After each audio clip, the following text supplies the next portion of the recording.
करने का आरोप लगाया। बड़ा सवाल।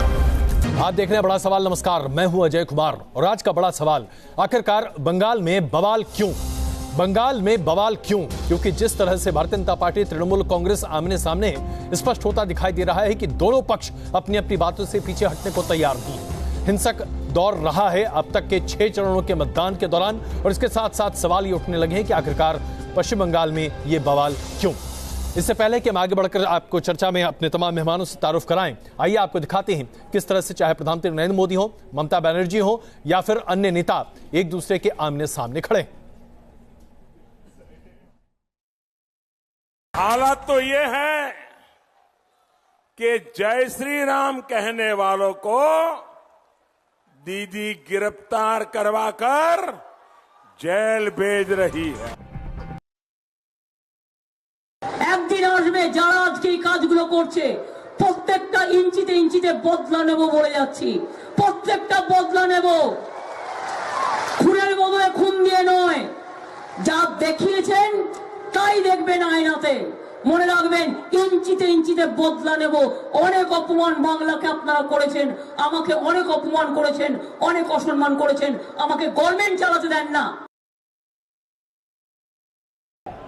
ममता दीदी कहती है बंगाल में जय श्री राम नहीं बोल सकते। ममता दीदी, मैं जयनगर सीट की मंच पर से जय श्री राम बोलता हूं और यहां से कलकत्ता जा रहा हूं। हिम्मत है तो अरेस्ट कर लेना, हिम्मत है तो अरेस्ट। मेरे साथ दोनों हाथ उठाइए, दोनों हाथ उठाइए, विजय के संकल्प की मुट्ठी बीजिए और प्रचंड आवाज से बोलिए जय श्री राम, जय श्री राम, जय जय श्री राम। तो आपने देखा किस तरह से भारतीय जनता पार्टी के नेता आक्रामक तेवर अपना चुके हैं बंगाल को लेकर। आइए चर्चा शुरू करते हैं। जफर इस्लाम साहब भारतीय जनता पार्टी से, एमएच खान साहब बीएसपी से, प्रोफेसर संगीत रागी विचारक हमारे साथ मौजूद हैं, doctor SK Datta political activist, Ajay Gautam ji धर्मगुरु और अनिर्बान बैनर्जी टीएमसी से हमारे साथ बस कुछ ही क्षणों में जुड़ रहे हैं। आप सबका स्वागत है। जफर इस्लाम साहब, ममता बनर्जी स्पष्ट तौर से कहती है कि मैं जय श्री राम नहीं बोलती, मैं जय काली बोलती हूँ, मैं जय दुर्गा बोलती हूँ। ये बताइए इसमें दिक्कत क्या है? आप क्यों उनसे जय श्री राम ही बुलवाना चाहते हैं? जय श्री राम आपका नारा है, ये नारा टीएमसी का क्यों होना चाहिए? नहीं, उनको कोई किसी को बुलवाना नहीं चाहता। उनको कोई बोलता है तो उनको परेशानी है। आप उल्टा ही समझ रहे हैं अजय भाई। उनको परेशानी है कि भाई उनके हिसाब से दुनिया चलनी चाहिए। भारतीय जनता पार्टी हो या एक फेथ के बिलीवर कोई भी हो, चाहे कोई भी कुछ कहना चाहे, उनके उसमें उनको क्या आपत्ति है? आपत्ति हो रही ममता बनर्जी को, भारतीय जनता पार्टी को नहीं है क्या आपत्ति कि जय काली बोले या जय श्री राम बोले या जफर भाई, लेकिन जो उनको अच्छा ममता बनर्जी का भी एक इंटरव्यू मैंने देखा और उस इंटरव्यू में स्पष्ट तौर से कह रही थी कि जय श्री राम भारतीय जनता पार्टी का नारा है, कोई दिक्कत नहीं, आपको जो मन में आए बोलिए, लेकिन मैं जय काली बोलूंगी, मैं जय दुर्गा बोलूंगी। हम लोग काली जी की पूजा करते हैं, हम लोग दुर्गा जी की पूजा करते हैं, और उसमें क्या दिक्कत है? देखिए, मैं तो हूं यहाँ पर, मैं और खान साहब मुस्लिम हैं जी, बाकी आपके इस चैनल पे बैठे हैं सब हिंदू फेथ के हैं, आप भी इस फेथ के हैं जी। आपको कोई आपत्ति है बोलने में? नहीं, मुझे तो किसी आपको लगता है कोई भारतीय आपत्ति जनता पार्टी का नारा है। आप मुझसे अल्लाह अकबर बुलवाइए, आप मुझसे जय श्री राम बुलवाइए, नहीं, दोनों बराबर। ये भारतीय जनता पार्टी का नारा नहीं है ना।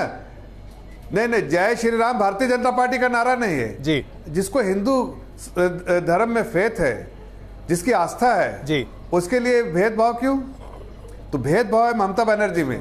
वो चाहती नहीं है कि इस बहाने वो बीजेपी को आड़े लेना चाहती हैं, लेकिन उनको ये समझ में आ गया है कि वहां की जमीन उनकी खिसक चुकी है।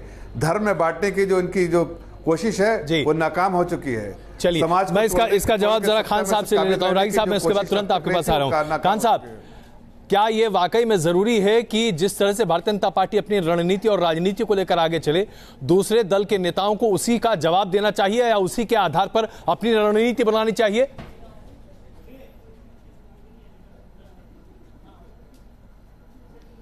नहीं देखिए अजय जी, ये तो हताशा और परेशानी की बात जिन लोगों को पे आ रही है वो इतना परेशान है कि अब जय श्री राम के नारे लगा के उसी पे वोट मांगना चाहते हैं। अरे भाई आप अपने उपलब्धियों गिनवाइए ना जी कि आपने क्या क्या क्या करना चाहते हैं। पश्चिम बंगाल को कौन सा पैकेज देना चाहते हैं आप बताइए। आप पैकेज की बात नहीं कह रहे हैं, आप कह रहे हैं जय श्री राम। अरे भाई आप लगाइए, सऊदी अरब में कोई अरे नहीं, खान साहब आप जाके लगाइए, अमेरिका में कोई नहीं मना कर रहा है। अरे खान साहब सुनिए, हमारे काम को देश की जनता देख चुकी है। ये बताइए बात होने कितने पुतले पहले बात सुन लीजिए। नहीं, आपका काम तो है कि मायावती के कितने पुतले बनाए। अच्छा जफर भाई, आप दूसरों की बात सुनना पसंद जफर भाई जरा खान साहब की बात सुन लेते हैं। जफर भाई प्लीज जरा खान साहब की बात सुन लेते हैं, उसके बाद आगे बढ़ते हैं। एक दूसरे को सुन लेते हैं, बेहतर होगा बातचीत करना। यहाँ भी आप ये काम करेंगे खान साहब प्लीज। ये गलत बात है जी, डिबेट में ऐसा नहीं होता। आप बहुत सीनियर है, बीजेपी के यहाँ पर वक्ता अपनी बारी बात कीजिए ना, की क्षमता रखिए। आप किसी के धर्म के और आस्था के बारे में आप खिलवाड़ नहीं कर सकते हैं ना खान साहब। नहीं, मैं अपने बारे में क्या बात करूं? मैं अपने बारे में कह रहा हूं सर्वजन हिताय सर्वजन सुखाय। मैं तो कह रहा हूं सर्वजन हिताय सर्वजन सुखाय। आपकी तरह नहीं कह रहा हूं बजरंग बली दलित है, आपकी तरह नहीं कह रहा हूं बजरंग बली जाट है, आपकी तरह नहीं कह रहा हूं बजरंग बली मुसलमान है। हम तो नहीं कह रहे हैं, हम तो कह रहे हैं बजरंग बली भी हमारे, अब अली भी हमारे। आप ही तो फुट डाल रहे हो, आप तो रोज कह रहे हो। आप ही के गुजरात में दलित समाज के आदमी को घोड़े पे चढ़ने नहीं दिया जा रहा है। उनकी चिंता सिर्फ।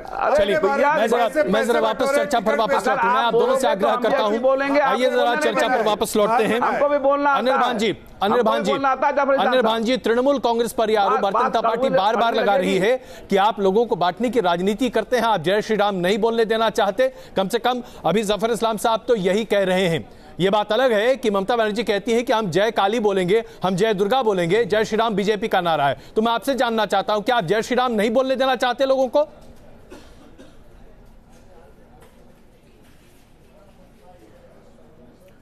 तो पहले बीजेपी के जो प्रवक्ता है उनको हम कहेंगे कि हिम्मत है तो पूरा सुनिएगा और अगर कायर है तो बीच में टोकिएगा।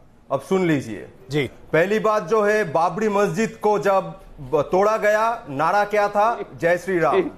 2002 में जब दंगे में हजारों आदमियों को मारा गया, नारियों का पेट चीर कर उनका बच्चा निकाला गया, नारा क्या था? जय श्री राम। जब दलितों को, जो हिंदू है, उनको पीट पीट कर मारा गया, तब नारा क्या था? जय श्री राम। जब पहलू खान को मारा गया, नारा क्या था? जय श्री राम। अरे गोधरा के अंदर जब कार से को चलाया अजय जी प्लीज, मैं आग्रह करना चाहता हूं, हम सब एक दूसरे को सुने, उसके बाद बात करें। अजय गौतम जी मेरा आग्रह है आप सबसे, प्लीज। अजय गौतम जी, एक मासूम बाप का, अजय गौतम जी, ये कोई बहस का तरीका नहीं है। अजय गौतम जी प्लीज, नहीं, मुझे आपकी आवाज बंद करनी पड़ेगी, मुझे आपकी आवाज बंद करनी पड़ेगी अगर इस तरह से हम लोग बहस करेंगे। एक दूसरे को सुनिए पहले प्लीज। मानुष की बात करने वाले अजय गौतम जी, मेरा आग्रह आप सबसे, कृपा करके एक दूसरे की बात सुनिए फिर जवाब दीजिए जी प्लीज। सुनने के लिए हिम्मत रखिए। मैं जवाब देता हूं जरा जी। जफर इस्लाम जवाब दे रहे हैं इसका, भारतीय जनता पार्टी पर इतना संगीन आरोप है, जफर इस्लाम इसका जवाब दे रहे हैं। जफर इस्लाम जवाब दीजिए प्लीज, जफर भाई जवाब दीजिए। जब भी असम में हिंदू बंगालियों को मारते हैं, नारा होता है जय श्री राम। ये जिस मानसिकता के गुंडे मवाली पार्टी के जो प्रवक्ता है, इस्तेमाल है, जो इनकी मानसिकता है, देने। अरे सुनो, ऐसे अभी आप सुन लो, नहीं करने देंगे। अच्छा अनिल भान साहब आपने अपनी बात रखी है। अनिल भान जी आपने अपनी बात रखी है। अब जरा जफर इस्लाम साहब, भारतीय जनता पार्टी के प्रवक्ता का जवाब सुन लीजिए, फिर हम आगे बढ़ते हैं। जफर भाई प्लीज अपनी बात रखिए। नहीं होते तुम में हिम्मत होता और दोगले नहीं होते तो तुम कम से कम बोलते कि कांग्रेस ने इतने राइट कराए हैं और उसमें किसका हाथ है। ये दोगली पार्टी के प्रवक्ता जो है, गुंडे मवालियों के पार्टी के प्रवक्ता को याद नहीं है कि कांग्रेस ने कितने राइट कराए हैं यहाँ पर। अरे दोगले तो तुम्हारे नेता है, क्या नाम होता है? दोगले तो तुम्हारे नेता है। एक तरफ हिंदू करते हो, अगर याद है तो सब बंगाली को मारते हो, हिम्मत है तो दोगलापन। नहीं, राहुल गांधी के तलवे चाटने से पहले बंगालियों को क्यों मारते हो? तलवे चाटने से असम में हिंदू बंगाली को क्यों मारते हो? अरे हिंदू करते हो तो हिंदू बंगाली को क्यों राहुल गांधी के तलवे चाटने से चलिए, मैं आप दोनों से आग्रह करता हूं जरा आगे बढ़ते हैं। हमारे साथ इसके दत्ता साहब भी मौजूद हैं। इसके दत्ता साहब, आज जो बंगाल में हो रहा है, क्या वाकई में ये विभाजनकारी राजनीति नहीं है? क्या भारतीय जनता पार्टी और उसके साथ साथ तृणमूल कांग्रेस दोनों अपने अपने वोट बैंक को एड्रेस करने के लिए इस तरह की बातें नहीं कह रहे? इसके दत्ता साहब, विभाजन की राजनीति है या नहीं है वो तो 23 तारीख को पता चलेगा। पर दीदी, आपके प्रदेश से ही हूं कि होलो अपनार। दीदी, आपसे दो तीन सवाल पूछता हूं। इकबाल ने कहा था, महान कवि इकबाल ने कहा था भगवान राम के बारे में, पैगंबरे हिंद, यानी कि पैगंबरे हिंद हमारे भगवान राम हैं। तो कण कण पे, हिंद के कण कण पे उनका जय श्री राम का गुंज तो होगा। चंडी पुराण का उदाहरण देता हूं, विष्णु पुराण का उदाहरण देता हूं।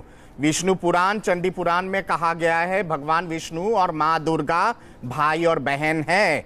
राम जी ने जब लंका पे विजय हासिल की, माँ दुर्गा की पूजा करने के बाद ही विजय हासिल की थी। और चैत्र का जो नवरात्रि है वो उसी पे आधारित है।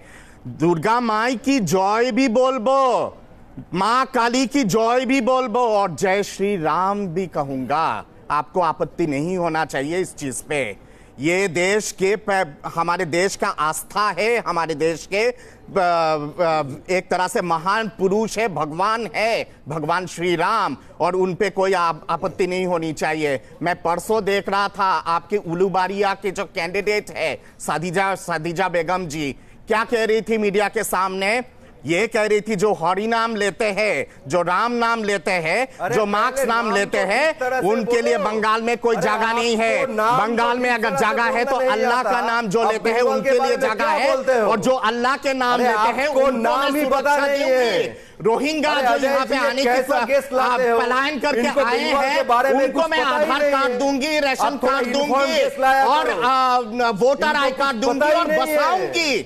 ये तो है आपकी राजनीति। अरे जब वो वीडियो वायरल हुआ था जय श्री राम वाला, मैं जानता हूं ममता दी ने क्या बोली। अरे पालाचिश के नो, रोहिंग्या आ रहे हैं तो बीएसएफ क्या कर रहा है? रोहिंग्या आ रहा है तो बीएसएफ क्या कर रहा है? बीएसएफ का जो चीफ है आरएसएस के प्रोग्राम में क्यों जाता है? आरएसएस के प्रोग्राम में क्यों जाता है? बीएसएफ का चीफ फिर तुम्हारा आदमी है। रोहिंग्या अगर आ रहा है तो किसके लिए आ रहा है? दे रहे हो बीएसएफ को सस्पेंड करो, आपके लिए गाली बीएसएफ को सस्पेंड करो। मेरे लिए अरे हिम्मत है तो बीएसएफ को माथे पे दिखाओ, जय मां दुर्गा मेरे सर करके दिखाओ, जय महाकाली मेरे सर बारे में अगर बात और उस पे कोई आंच अगर पहुंचाने की कोशिश करेगा, रोहिंग्या जो है माफ नहीं किया जाएगा। रोहिंग्या तुम्हारा वोट बैंक है यूपी में, घर पे टालीगंज में संदेश तो हम सब खाएंगे। दत्ता साहब, संदेश तो हम सब खाएंगे 23 तारीख को, क्योंकि अंततः उस दिन देश की राजनीति का निर्धारण होगा। संगीत रागी साहब, बंगाल में आज इतना बवाल क्यों है? क्या ये सिर्फ भारतीय जनता पार्टी और संघ परिवार की वजह से है, या दरअसल ममता बनर्जी की राजनीति इसके लिए जिम्मेदार है? संगीत रागी साहब, देखिए, बंगाल में राजनीति का एक कह सकते हैं तो एक नीचे तक, जमीन तक अपराधीकरण हो चुका है। राजनीति और अपराधीकरण, इन दोनों में कोई बहुत अंतर नहीं रहा। इसका शुरुआती काम जो है वो मार्क्सवादियों ने किया, और मार्क्सवादियों के जितने गुंडे और इस प्रकार के तत्व थे वे सारे के सारे टीएमसी के कार्यकर्ता में कन्वर्ट कर गए। और मार्क्सवादियों ने लोकतंत्र के लिए कोई जगह छोड़ी नहीं थी बंगाल के अंदर। जब टीएमसी सत्ता में आई तो टीएमसी में आने के बाद राजनीतिक संस्कृति में परिवर्तन नहीं हुआ। यही कारण है कि आप देखेंगे कि जहां जहां वामपंथी लोग सत्ता में रहा है वहां पर हिंसा की राजनीतिक संस्कृति क्षमा चाहता हूं रागी साहब, मैं बस एक लाइन इसमें जोड़ना चाहता हूं। और जो टीएमसी से तमाम नेता बीजेपी में चले गए वो क्या है? मैं बता रहा हूं, वो शुद्ध हो गए? मैं ये नहीं कह रहा हूं कि वो शुद्ध हो गए या नहीं शुद्ध हो गए। मैं सिर्फ इतना कह रहा हूं कि बंगाल की राजनीतिक संस्कृति में हिंसा इतना स्थान लिया है कि जिस समय चुनाव आयोग ने 7 चरणों में चुनाव की बात की थी तो लोगों ने कहा था ये दीदी के साथ अन्याय हो रहा है। लेकिन जिस प्रकार से सारे चरणों में जिस प्रकार की हिंसा हुई है वो 70 और 80 के दशक में बिहार और उत्तर प्रदेश की राजनीति में जिस चलिए इस पर एक और सवाल मैं आपसे पूछना जाते थे, उस प्रकार की चीजें दिखाई देती थी। और अनिल भान जी जवाब दे रहे हैं। अनिल भान जी, इसके अतिरिक्त पश्चिम बंगाल की राजनीति में पाकिस्तानी और बांग्लादेशी पॉकेट्स इतने क्रिएट हो गए हैं, कम से कम 63 ऐसे डिस्ट्रिक्ट। मैं बिल्कुल समझ नहीं पा रहा हूं, पूरे चुनाव में सेंट्रल रिजर्व फोर्सेस चुनाव करा रहे हैं, किसके ऊपर आप जिम्मेदारी डाल रहे हैं? चुनाव आयोग क्या निष्क्रिय है बंगाल में? सुन लीजिए मेरी बात तो सुन लीजिए। मैं समझ रहा हूं, लेकिन मैं आपसे पूछना चाहता हूं, बांग्लादेशियों को सत्ता के लिए बसाना, उनको आधार कार्ड देना, उनको वोटिंग राइट, जो भी बोलिए जय श्री राम। बंगाल की राजनीति को जितना संगीत रागी साहब किया है, संगीत रागी साहब, चुनाव में जो हिंसा हो रही है क्या? मैं एक सेकंड, अनिल भान साहब एक मिनट। संगीत रागी साहब, चुनाव में जो हिंसा हो रही है 5वें चरण के बाद से लगातार वहां पर सिर्फ और सिर्फ सेंट्रल रिजर्व फोर्सेस का इस्तेमाल हो रहा है, तो जाहिर सी बात है ये चुनाव स्थानीय पुलिस का कोई लेना देना उसमें नहीं है। इसके बाद हिंसा हो रही है, उस हिंसा के लिए कौन जिम्मेदार है? सुन लीजिए, बूथ से आगे भी हिंसा हो रही है, गांव में हिंसा हो रही है, गांव में लोग मारे जा रहे हैं, वहां पर लोगों की पिटाई हो रही है, जिस दिन वोटिंग हो रही है उससे पहले पीटा जा रहा है उनको कि तुम बूथ तक। चुनाव में धांधली के लिए किसकी जिम्मेदारी है? टीएमसी की, राज्य सरकार की, या दरअसल इलेक्शन कमीशन की? सर इलेक्शन कमीशन की, ये तो आपको बताना पड़ेगा ना। इलेक्शन कमीशन गांव-गांव तक तो जाकर के नहीं कर सकता। आज प्रशासन किसके हाथ में है? प्रशासन की जिम्मेदारी होती है कि कम से कम लोगों को स्वतंत्र। मैं खान साहब, मैं आ रहा हूं, एक सेकंड आपके पास आ रहा हूं। खान साहब, मैं आपसे, खान साहब मैं जरा आपको यहां शामिल करूं। चुनाव आयोग, जब चुनाव का माहौल होता है और जब चुनाव की घोषणा हो चुकी होती है, पूरा एडमिनिस्ट्रेशन चुनाव आयोग के माध्यम से चलता है। ऐसे में जिम्मेदारी किसकी बनती है? राज्य सरकार की या चुनाव आयोग की? क्या कोई भी फैसला राज्य सरकार ले पा रही है किसी भी राज्य में? खान साहब जी। अजय जी मैं आपकी बात से पूरी तरह से सहमत हूं।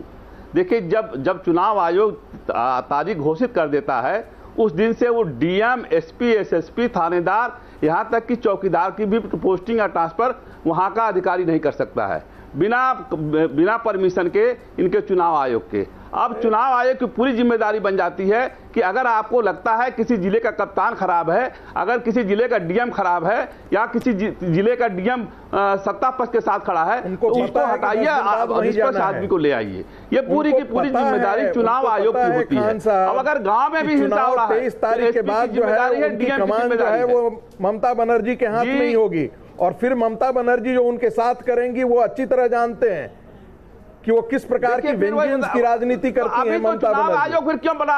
2.5 लाख करोड़ रुपया खर्च करके चुनाव आयोग क्यों बना है? जरा बताइए मुझे। 2.5 लाख करोड़ रुपया खर्च करके चुनाव आयोग क्यों बना? फिर चुनाव आयोग को भंग कर दीजिए। चुनाव आयोग को क्या मतलब? तरह जानती है चुनाव आयोग 1 महीने के अंदर, 1.5 महीने के अंदर अपना उनका, अरे भाई मैं यहाँ पे जरा अजय गौतम जी को शामिल करूँ। अजय गौतम जी, मैं क्षमा चाहता हूँ, मैंने आपको बीच में रोका था, लेकिन मैं आप दोनों से, हम देखिए चुनाव आयोग पर अभी बहस नहीं कर रहे। मैं क्षमा चाहता हूं, यह बहस चुनाव आयोग पर बिल्कुल नहीं है, और ना ही चुनाव आयोग की कार्यप्रणाली पर यह बहस है। इसलिए मुद्दे पर वापस लौटते हैं।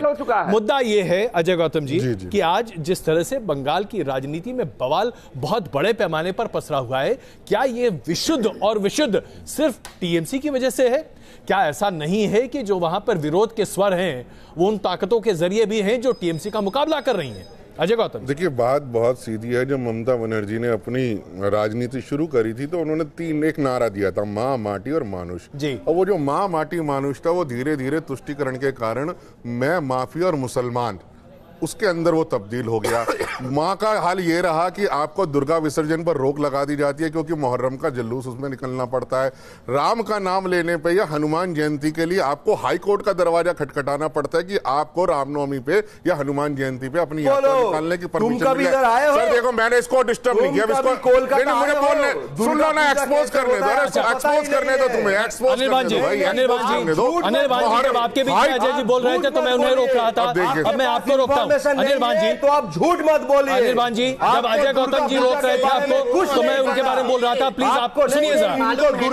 दत्ता साहब प्लीज एक मिनट, प्लीज पहले सिर्फ अजय गौतम जी बोल रहे हैं। अजय गौतम जी, वहां पर हनुमान जयंती के लिए और या रामनवमी के लिए या दुर्गा विसर्जन के लिए हाई कोर्ट से परमिशन लेनी पड़ती है और हाई कोर्ट अपने ऑर्डर पास करते हुए कहता है कि ऐसा अपीयर होता है। हिंदू नहीं, या आप ये कह रहे हैं कि हिंदू बंगाल में सुरक्षित नहीं है? बिल्कुल नहीं। ये कह रहे हैं सर, एक जुलाई ने 14 साल के लड़के ने 14 साल, सब एक साथ 10 सेकंड सर, एक मिनट राघी जी कंक्लूड कर लूं। 14 साल के लड़के ने एक फेसबुक पोस्ट डाली थी सर, जुनाइल था, पुलिस उसको पकड़ नहीं सकती लेकिन उसको थाने लेके गए। हजारों लोगों की भीड़ ने कार्तिक घोष को बाहर पुलिस ने के सामने उसको इतना मारा कि उसकी सर की हड्डी का चूरा हो गया। इन लोगों को जुनैद याद है, इन लोगों को अखलाक याद है, इन्हें कार्तिक घोष याद नहीं है। इन्हें कार्तिक घोष जवाब दे रहे हैं। अजय प्लीज, अनिर्बान जी जवाब दे रहे हैं। अनिर्बान जी कुछ पता ही नहीं, आ रहा हूं, एक सेकंड। झूठा है ये, झूठ नहीं बोल रहे हैं। टीवी राजेश्वर की रिपोर्ट पढ़ो। पश्चिम बंगाल के जो सीमावर्ती क्षेत्र के जितने हिंदू हैं वो अपने मकान बेच करके आ रहे हैं शहरों की तरफ। अरे सारे बांग्लादेशियों को फैक्ट्री है, आईटी सेल चलाते हो आप लोग, झूठ की फैक्ट्री है आप लोगों के पास। देश के ऊपर आप लड़ नहीं सकते, इसलिए बीबीडेट नहीं आना पड़ रहा है झूठ बोलने के साथ गद्दारी की है। वैसे ही टीएमसी देश के अरे देश के बारे में हमें तुमसे नहीं सुनना है, नहीं कर रहा। देश बेच चुका है मोदी सरकार, तुम लोगों ने कई बेच चुका है मोदी सरकार पश्चिम बंगाल के अंदर। अरे देश बेच रहा है।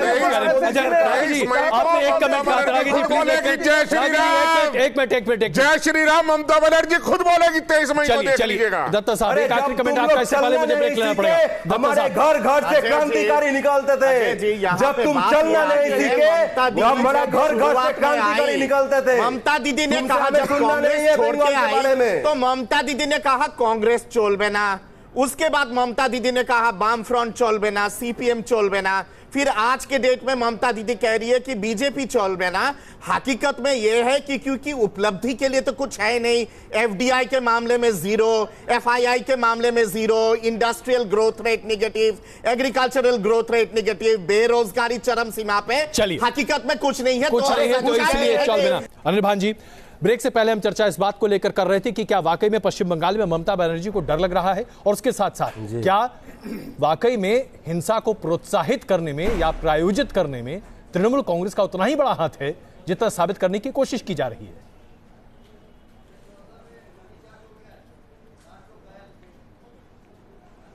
सुनिए, जब 1900 के शताब्दी में जब बीजेपी आरएसएस के जो पूर्वज थे वो जब ब्रिटिश के चमचागिरी करते हुए व्यस्त थे, तब बंगाल की पावन भूमि से घर घर से क्रांतिकारी निकलते थे। ये जो भूमि है ये बिनॉय बादल दिनेश की भूमि है, ये जो भूमि है ये मातंगिनी हाजरा प्रीतिलता वेदांतार हिंदुस्तान की जो राजनीति है इसे रोकना है और इसे रोका जाएगा। बीजेपी के जो प्रवक्ता ये बंगाल से एक ऐलान नहीं, एक चेतावनी है। तुम लोगों को यहाँ रोकना है और हम रोक के दिखाएंगे। ब्रिटिश को हम लात मार के बाहर निकाले थे और बीजेपी को भी हम यहाँ रोकेंगे घुसने से, ये आप समझ लो, इधर घुसा लो बीजेपी को। एक मिनट राय साहब, मुझे लगता है कि जफर इस्लाम साहब का हक बनता है जवाब देने का। जरूर बनता है, बस 2 सेकंड सर, बोलिए। काश बंगाल की धरती जो विवेकानंद, महर्षि अरविंद और बंकिम की धरती है, वहां पर ऐसे नरकंकालों को पैदा कर दिया है भगवान ने, मां भारती ने। मुझे दुर्भाग्य है, शर्म आती है कि ऐसे देशद्रोहियों के हाथों में आज सरकार है जो बंगाल मैं इस पर आपत्ति करूंगा, मैं आपत्ति करूंगा के अंदर, मैं आपत्ति करूंगा रागी साहब, देशद्रोही शब्द इस्तेमाल नहीं होना चाहिए, मत बोलो रागी साहब, देशद्रोही शब्द गलत है, मैं आपत्ति करता हूं इस पर। ब्रिटिश के चमचे थे तुम, ब्रिटिश के चमचा था आरएसएस, अरविंद के बारे में कुछ मत बोलो। महर्षि अरविंद और बंकिम की आत्मा रो रही होगी टीएमसी को देख करके, वो रोती होंगी आत्माएं जिन्होंने इस देश के राष्ट्रवाद का बीज खड़ा किया। अरे ये जिन्होंने इस देश के राष्ट्रवाद को तुमसे मंत्र दिया, वो टीएमसी को देख करके रो रही होंगी। एक भी क्रांतिकारी का नाम बताओ, हम 1000 बताएंगे। चलिए, तुम एक नाम बताओगे, हम 1000 बताएंगे। ये वो भूमि है जो नेताजी सुभाष की भूमि है। जबरदस्त साहब, भारतीय जनता पार्टी को अगर कोई एक सेकंड प्लीज राइट साहब, अगर भारतीय जनता पार्टी को कोई रोक सकता है बंगाल में तो वो टीएमसी, और यही काम टीएमसी कर रही है। इसमें तो खुलकर वो चेतावनी दे रहे हैं आपको। इस्लाम साहब, जबर भाई, देखिए बंगाल में हमारे लिए 3 दुश्मन थे, कांग्रेस, लेफ्ट और टीएमसी। आपको पता ही होगा कि कांग्रेस का वहां सफाया हो चुका है, लेफ्ट नस्त नाबूद कर दिया हमने, उनका जो आखिरी जो महल था वो त्रिपुरा में तो उसको भी ध्वस्त कर दिया जी। अब टीएमसी हमारे टारगेट पे है, और टीएमसी को मैं चेतावनी दे रहा हूं, जो बैठा बनर्जी उसको बोल रहा हूं कि तुमको रोक लेना है तो रोक लो। बंगाल में हमने अनिल बान जी रोक लेना है तो रोक लो, स्पष्ट तौर से चेतावनी है भारतीय जनता पार्टी की। जैसे लोगों को, अरे हम तुम्हें रोकेंगे नहीं, मैं बोल रहा हूं, तुम जैसे लोगों को ठोकेंगे दिखाएंगे, जो देश के देशद्रोही है सुन लो, उनको ठोकेंगे भी, और वहां अपनी सरकार भी बनाएंगे। सुन लो, ये बंगाल हम अपनी सरकार बनाएंगे, जितने भी गुंडा एलिमेंट तुम जैसे लोग हैं ना, उनको सही ठिकाने हम लगाएंगे। बंगाल की एनिमी है, बंगाल में तुम्हारा गिनती का दिन बचा है, गिनती का दिन बचा है। ये सब में तुम बंगालियों को इतिहास अपने पास रखना। आज हिंदू बंगाली को इतिहास प्रेजेंट में जियो। मैं आप दोनों के बीच में आ रहा हूं। दत्ता साहब, इसके दत्ता साहब बहुत देर से कुछ कहना चाह रहे हैं। इसके दत्ता साहब प्लीज बताइए हकीकत क्या है। मैं बंगाल के कई सारे प्रांतों से होके आया हूं चुनाव के दौरान जी। जानते हैं बांग्ला में क्या स्लोगन्स हो रहा है वहां पे? चुपचाप पद्म फूल, बाहरे तृणमूल, यानी कि अंदर खाने कमल और बाहर पे तृणमूल। हर नागरिक यहाँ पे यही कह रहा है। ये समझना चाहिए कि आखिर ये हुआ क्या है और क्यों हुआ है। अरे दीदी, आप तो संस्कृति के लिए, सभ्यता के लिए और गरीबों के लिए लड़े थे। क्या हो गया आपको दीदी? मार्क्सिज्म का लगता है बीमारी आपको लग गया है, जिसके चलते आज के डेट में भगवान श्री राम के नाम पे भी आपको आपत्ति है।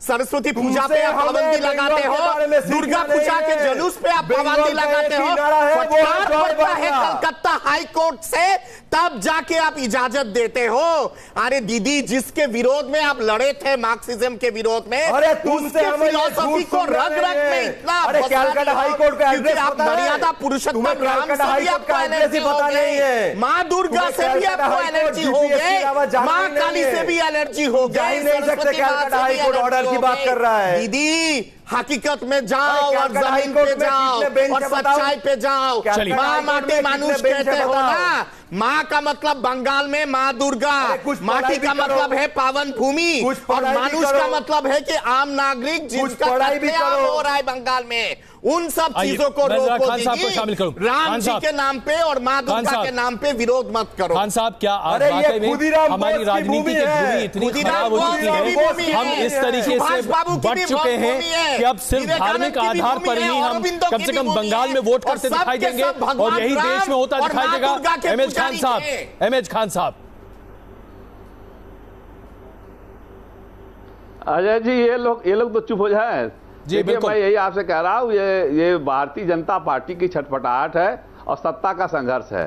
पहले हिंदू मुसलमान को लड़ाया इन्होंने, अब हिंदू हिंदू को लड़ा रहे हैं। अब कौन देवी देवता का नारा लगाएगा ये बताने की कोशिश कर रहे हैं कि हम जय श्री राम का नारा सबके लिए प्रिय है, काली माँ का नारा सबके लिए प्रिय है, दुर्गा माँ का नारा सबके लिए प्रिय है, लेकिन इस चीज को लेकर लड़ाई अब कर रहे हैं कि हम अब इसको नारा लगाएंगे तो ये हमको वोट मिलेगा, ये नारा लगाएंगे तो ये वोट मिलेगा।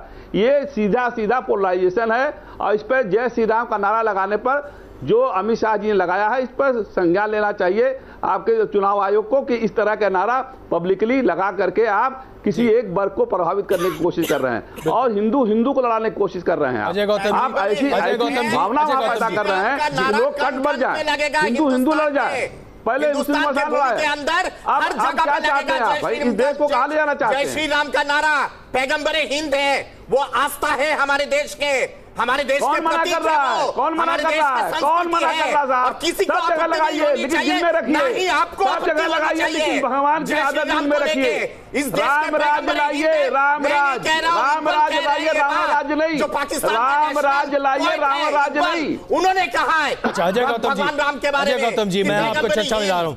क्या आज देश में ये राजनीति हो रही है कर रहा है जय श्री राम का नारा मत लगाओ, हिंदू ही आपस में भिड़ जाए? बंगाल में आज अगर ये स्थिति होगी कि एक पक्ष कहेगा जय श्री राम, दूसरा पक्ष कहेगा जय मां दुर्गे, तो जाहिर सी बात इससे ज्यादा दुर्भाग्यपूर्ण स्थिति और क्या होगी? देखिए बात ये है, हिंदू को हिंदू से लड़ेगा नहीं, हिंदुओं को हिंदुओं से जोड़ने की बात है। बिल्कुल। जब माँ दुर्गा की बात करते हैं तो आता है अम्बे अंबिके अंबालिके नमानयति कचना शशत शवकः सुभद्रिकाम काम्पील वासिनीम्हा। उसके अर्थ में तो जाइए, पता तो चलिए। हमारे यहाँ तो बिना शिव के शक्ति की कल्पना नहीं, बिना शक्ति के शिव की कल्पना नहीं। आदि शक्ति तो एक है। भगवान राम की बात करें, माँ दुर्गा की बात करें, माँ शक्ति की बात करें, नारों में भेद हो। देखिए ये नारे नहीं सर, ये नारे नहीं है, ये नारे नहीं है, हमारी पूजा पद्धति है। भगवान राम का उद्घोष करना, भगवान राम का समझाइए। अरे खान साहब सुनिए, अगर राम सांप्रदायिक है, अगर राम धर्म है, सुन तो लीजिए, अगर राम धर्म है तो सबसे पहले महात्मा गांधी की समाधि में जो हे राम लिखा उसे मिटवाइए। सारे देवता समान हैं। अगर आप राम को धर्म से जोड़कर चलते हैं, 24 करोड़ देवता है हमारे। सुन तो लीजिए, 24 करोड़ कुछ नहीं है। अरे सुन तो लो भैया, समझाइए कि सारे देवता समान हैं। मैंने कहा कहता है अगर राम, अमित शाह को समझाइए, शायद आपको पता नहीं है। अनिर्बान जी, अरे राम से आपको इतना लगता है कि राम धर्म विशेष का प्रतीक है? नहीं सुनिए अजय जी, अगर राम धर्म विशेष का प्रतीक है तो महात्मा गांधी पे लिखा की समाधि पे लिखा हुआ है राम मिटवा दीजिए। बोलिए कि हिंदू राम है, मैं मानता हूँ हिंदुओं का नाम है, नहीं होना चाहिए। बोलिए पुरुषोत्तम राम है, किसी धर्म के तो बाकी नहीं है, सारे इंसान के वो भगवान राम जी। आइए जरा राजनीति पर चर्चा शुरू करें। ऐसा क्यों है कि आज अपनी राजनीतिक जमीन बचाने के लिए तृणमूल कांग्रेस और भारतीय जनता पार्टी वहां अपनी जमीन बनाने के लिए एक दूसरे के आमने सामने चुनाव होते हैं, चुनाव में एक दूसरे की नीतियों के बारे में आप बोल सकते हैं, लेकिन हिंसा हो, क्या यह सही है? बड़े पैमाने पर बीजेपी के कार्यकर्ताओं के मारे जाने की खबर सामने आ रही है, क्या यह अपने आप में सही है? क्या राज्य सरकार को इसके बारे में विचार नहीं करना चाहिए? अनिर्बान जी।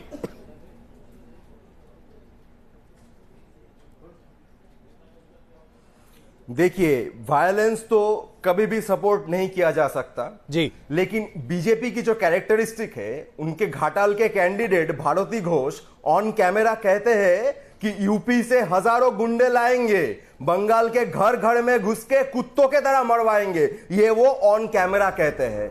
और जो भी एफआईआर हुआ है कैंडिडेट के खिलाफ, लॉकेट चैटर्जी के खिलाफ हुआ, बाबुल सुप्रियो के खिलाफ हुआ, अर्जुन सिंह के खिलाफ हुआ, भारती घोष के खिलाफ हुआ, इनके जो दिलीप घोष के जो पर्सनल सेक्रेटरी है वो 1 करोड़ रुपया, वो बेआईनी इलीगल मनी, उससे अरेस्ट हुआ है डे बिफोर यस्टरडे। हाँ, 1 करोड़ रुपया दिलीप घोष का पर्सनल सेक्रेटरी। अब आप कहो कि बाहर से वो आदमी भी लाएंगे, पैसा भी लाएंगे, गुंडे भी लाएंगे और वायलेंस कोई और कर रहा है। जफर इस्लाम साहब जवाब दीजिए इस आरोप का। और मर रहा है जफर इस्लाम साहब जवाब दीजिए, आप क्या कर रहे हैं बंगाल में? देखिए पहले बंगाल में जितने गुंडे मवाली होते थे वो सीपीआई के थे, लेफ्ट के साथ रहते थे। आज सारे के सारे जो जितने गुंडे लोग हैं, जो एंटी सोशल एलिमेंट, पूरा एंटी सोशल एलिमेंट बंगाल का आज टीएमसी के साथ है। अरे आप कभी जाके तो देखिए, पीसफुल हमारे साथ ऑपोजिशन, बीजेपी के साथ ऑपोजिशन पूरे देश में है। हम ही तो एक पैन इंडिया पार्टी है, बाकी सिमटी पार्टी है, रीजनल पार्टी है। अब आप हमारे साथ पूछिए कि जिस प्रदेश में भी इलेक्शन हो रहा है, कहीं हमारे साथ ऐसा कहीं नहीं, इस तरह का आप दंगा देख रहे हैं, इस तरह का आप दंगा कहीं देख रहे हैं? सिर्फ बंगाल में ही दंगा क्यों हो रहा है कि बंगाल में दंगाइयों के साथ क्यों ला रहे हैं? वहाँ की सरकार खड़ी है, सरकार अपना काम नहीं कर रही है। दंगाइयों को जैसे देखिए, कांग्रेस का यूपी से तुम आदमी लाओगे हमें मारने के लिए। अरे बांग्लादेशी लोगों से को ला रहे हो प्रचार करने के लिए। चुनाव हिंदुस्तान बांग्लादेशी प्रचार कर रहे हैं, हिंदुस्तानियों में भरोसा नहीं है। तुम यूपी से लाओगे, हम भी वैसा ही लोग हारेंगे। दत्ता जी गुंडागर्दी कर रहे हो ना, उसी गुंडागर्दी का सही जाएगा, सही वहाँ के लोग मत करो। किसने ऐसे ही उत्तर प्रदेश में भी हो रहा था। आज देखो, आज ऐसे उत्तर प्रदेश में मायावती और ये और समाजवादी पार्टी इस तरह गुंडे पालते थे। आज देखो क्या है, खान साहब कैसे बैठे, शांति से बैठे हैं। शांति का रास्ता हमने दिखा दिया है कि गुंडागर्दी से आप कुछ नहीं कर सकते। अब ये इन्होंने हाथ थाम लिया वैसे, इसलिए आपके साथ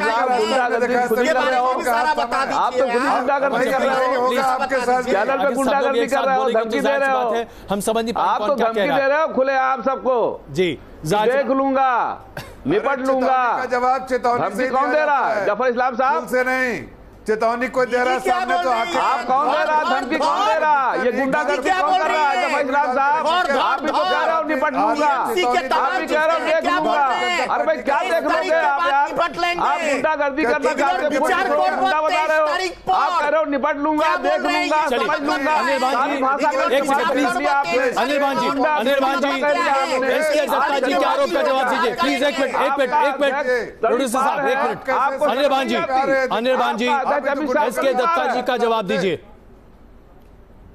तली पार जी, तली पार है आपका अध्यक्ष, आप दूसरे गुंडा बता रहे हो। प्लीज अपने अध्यक्ष के बारे में सोचो। नहीं प्लीज, हम व्यक्तिगत टिप्पणियां ना करें। अनिर्बान जी, अभी एसके दत्ता साहब कह रहे हैं 23 तारीख के बाद सबको देख लेंगे। ममता बनर्जी ये धमकी दे रही हैं और उनके साथ साथ तृणमूल के कार्यकर्ता भी ये धमकी दे रहे हैं, क्या ये बात सत्य है अनिर्बान जी?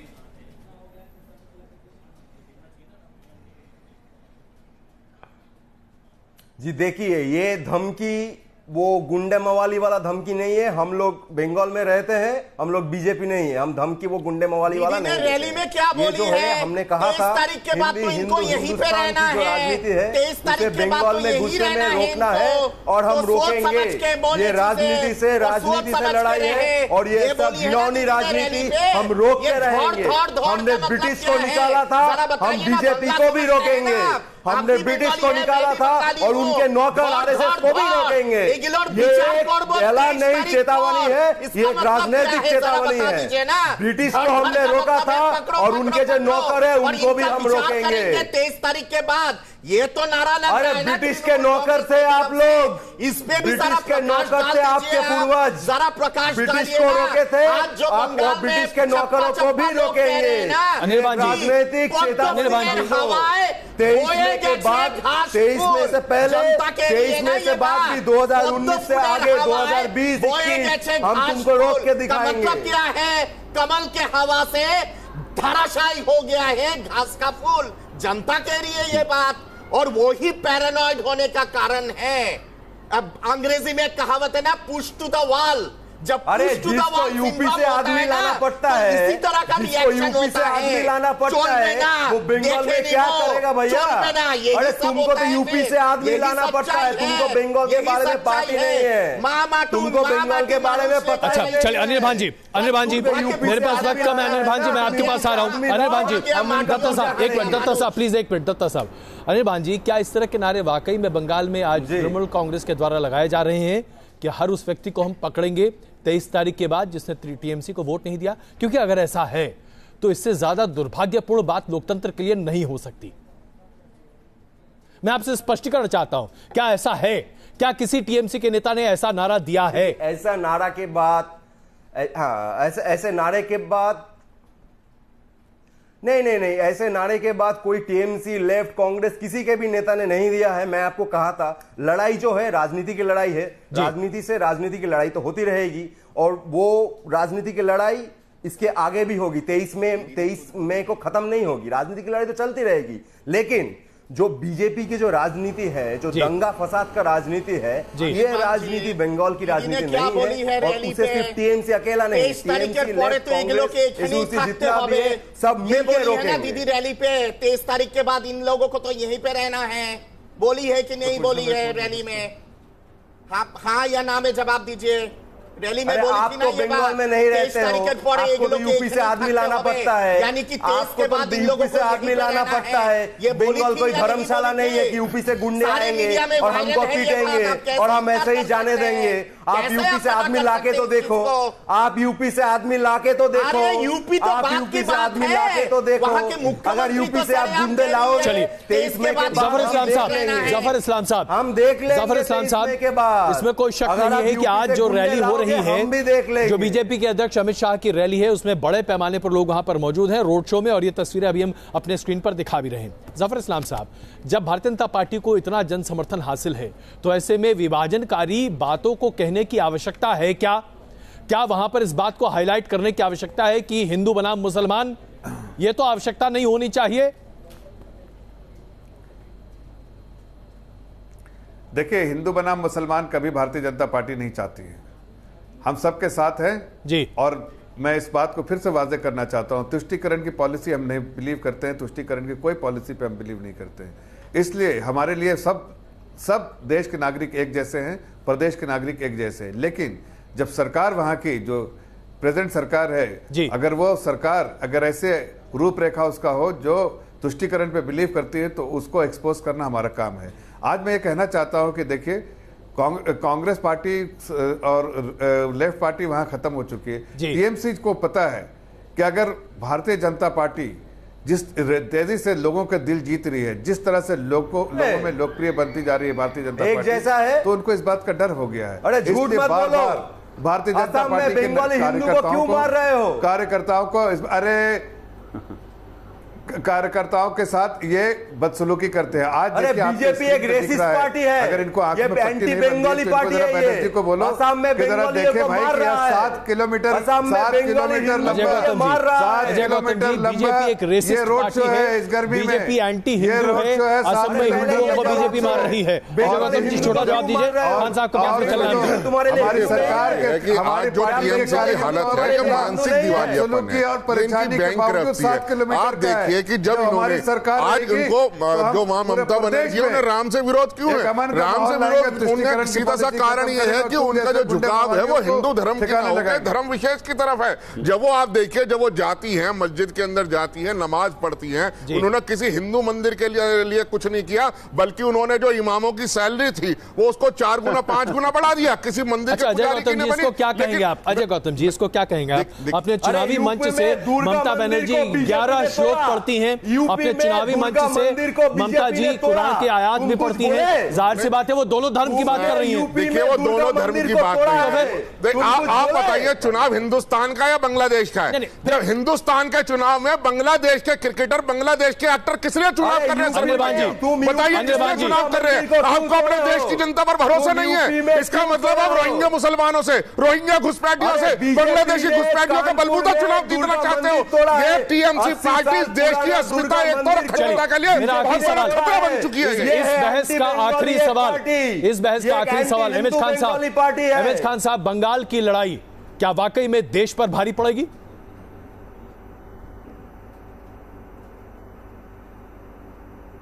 जी देखिए, बंगाल की लड़ाई में भारतीय जनता पार्टी बहुत पिछड़ रही है, इसलिए बौखलाहट में वो ऐसी बातें कर रही है।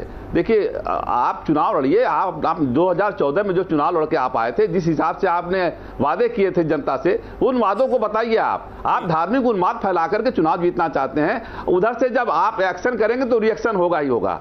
आप एक्शन का रिएक्शन जरूर होना है, और इसलिए आप अपने मुद्दों पर चुनाव लड़िए ना। जय श्री राम का विरोधी कोई नहीं है, पूरा हिंदुस्तान नहीं। अगर आपको ऐसा था तो उत्तर प्रदेश में हाथ क्यों मिला लिया? नहीं, आप एक्शन कर रहे हैं तभी तो रिएक्शन हो रहा है। आपने जिस तरह से आपने ओम प्रकाश राजभर को आपने क्यों मिला लिया? शिवसेना से क्यों हाथ मिला लिया? शिवसेना से क्यों हाथ मिला लिया? जरा बताइएगा। मैं आप सबसे क्षमा चाहूंगा, इस बहस का गलत नहीं था। मैं आप सबसे क्षमा चाहूंगा, लेकिन इसमें कोई दो राय नहीं है कि बंगाल की राजनीति का अंतिम अध्याय अभी नहीं लिखा गया है। 7वें चरण का मतदान बंगाल की राजनीति के बारे में एक अलग अध्याय के तौर पर सामने आता दिखाई देगा। बहुत धन्यवाद आप सबका चर्चा में शामिल होने के लिए। बड़ा सवाल में आज के लिए बस इतना ही। लगातार देखते रहिए न्यूज़ नेशन। का आरोप लगाया